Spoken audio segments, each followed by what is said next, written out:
Je vous invite à prendre une petite cuillère et à goûter et à me faire parvenir vos remarques également.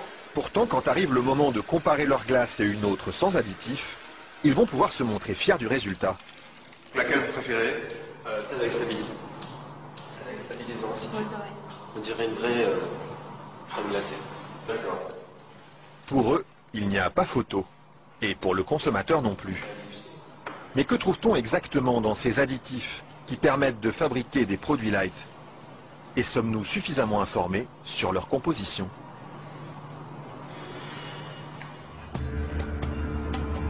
C'est à Vilvoorde, à quelques kilomètres de Bruxelles, que nous sommes allés chercher les réponses. Au bout de cette zone industrielle se cache une usine très discrète, filiale d'un des plus grands groupes chimiques européens. On y fabrique l'un des additifs les plus utilisés par l'industrie, le E441, plus couramment appelé gélatine. Et le responsable commercial de l'usine, Michel Vandenberg, n'est pas peu fier de nous montrer tout ce qu'on arrive à fabriquer avec son produit miracle. Alors je vais vous montrer quelques exemples des principales applications de la gélatine. On a naturellement le secteur alimentaire qui est l'application la plus importante au niveau mondial. Alors vous avez ici tous les produits gélifiés. Le premier marché pour lui, ce sont les bonbons.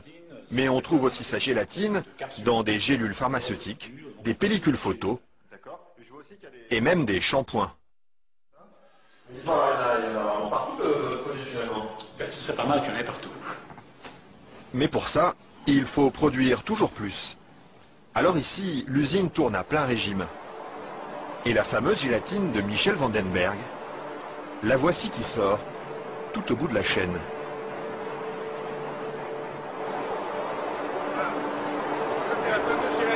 Ça c'est la gélatine.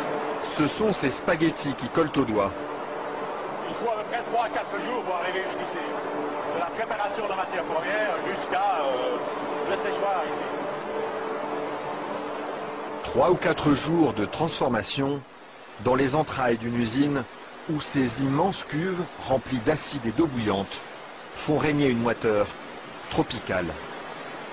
Et au milieu de cette atmosphère étouffante, il y a un détail qui frappe le visiteur et qui pénètre jusque dans les locaux les plus protégés de l'usine. C'est pourquoi ça? Ah, c'est les odeurs. Ça sent mauvais les filles? D'accord, ça dépend. Une odeur âcre, d'acide et de graisse brûlée qui flotte sur tout le site jusqu'à l'extérieur de l'usine. Et la raison de cette odeur, la voici. C'est la matière première avec laquelle on fabrique la gélatine. Ça c'est la matière première. Nous traitons donc la couenne, la peau de porc. D'accord. De la peau de porc qui arrive par palettes entières dans son usine. Une matière première qui ne lui coûte presque rien et qu'il achète dans toute l'Europe. Ceci vient de Hongrie. Ça vient de Hongrie, d'accord. Voilà. Et tous les jours, près de 150 tonnes de couenne de porc attendent dans ce hangar d'être dévorées par un monstre d'acier au nom évocateur, Dinosaurus.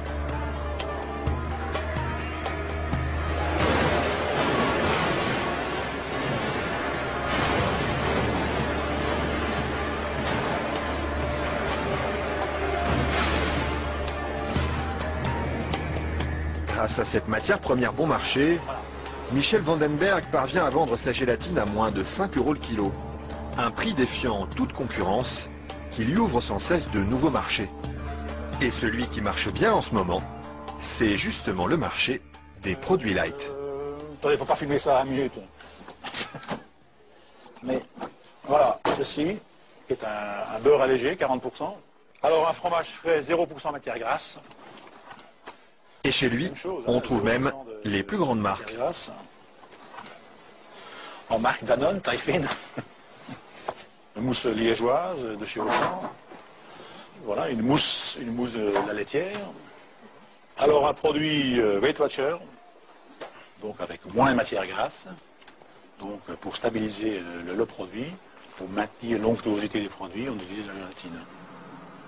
Un produit que les industriels n'hésitent pas à utiliser en grande quantité. Le seul problème, c'est qu'ils oublient parfois de l'écrire sur les étiquettes. Quand on les regarde, on lit bien la mention gélatine, mais pas l'origine du produit. Ils mettent gélatine, mais ils disent pas quelle est l'origine de la gélatine. Pourquoi? Ils n'assument pas que ce soit fait à partir de porc. C'est quoi le problème qu'ils ont avec ça?